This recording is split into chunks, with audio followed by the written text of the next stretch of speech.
Other questions? Mr. Speaker, Okay. you introduced the death penalty. Yes, I did. And I was curious if you would share with us your motivation for introducing that. And then also, would you tell us your feelings of the Alaska Judicial System? And is it free from enough issues that you would be comfortable allowing them to make choices?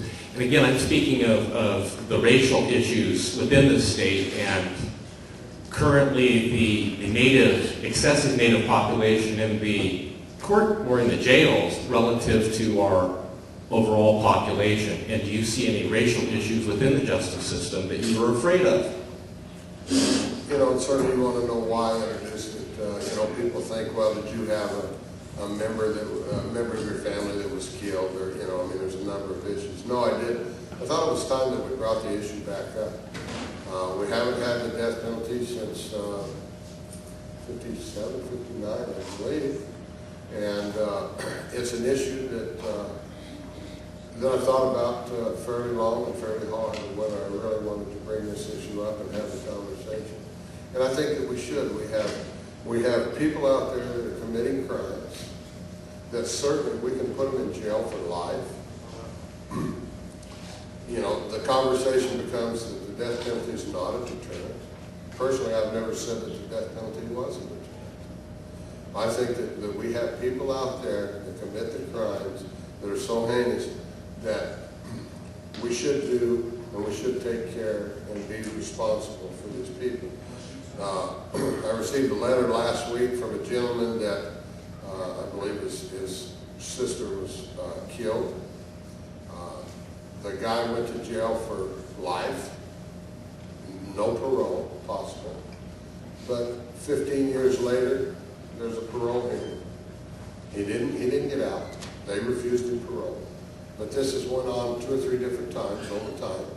And this guy may get out, even though he was originally sentenced to life without parole. This family's living with the idea that this guy may eventually get out.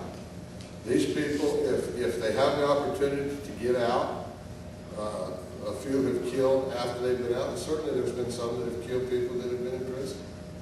And if you have an innocent person, the person wasn't innocent of the crime that they committed when they went into prison. But if you have one of these people kill a person that's in prison, I certainly think that guy was innocent of the crime that's been put upon him. We have the death penalty here in the state now. Unfortunately, we have people that are executing innocent people. And I'm personally not afraid. I think that the judicial system, if you put the right pieces into this piece of legislation, I believe that you can have guilty people that are sentenced to death and not innocent people. There's a number of issues out there with DNA and other issues that certainly, I think that are important. Have there been people on death row that have been exonerated? Yeah, they have.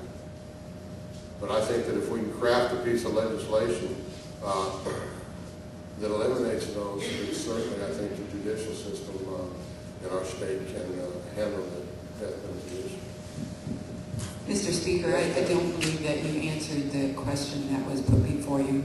This question was not to allow you to reiterate your platform, but to answer if you believe that there are racial injustices in the criminal justice system in Alaska today. And I can tell you that I don't know the numbers in the judicial system.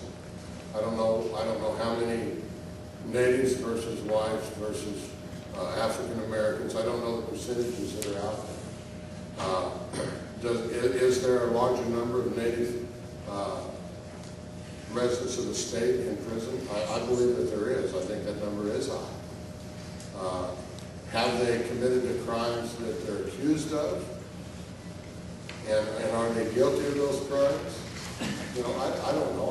I don't sit in the judiciary arena and look at all these issues. I think there probably are a lot of injustices in the state judicial system. Now, are they only aimed at Alaska Natives, or only aimed at Caucasians or African Americans? I don't know that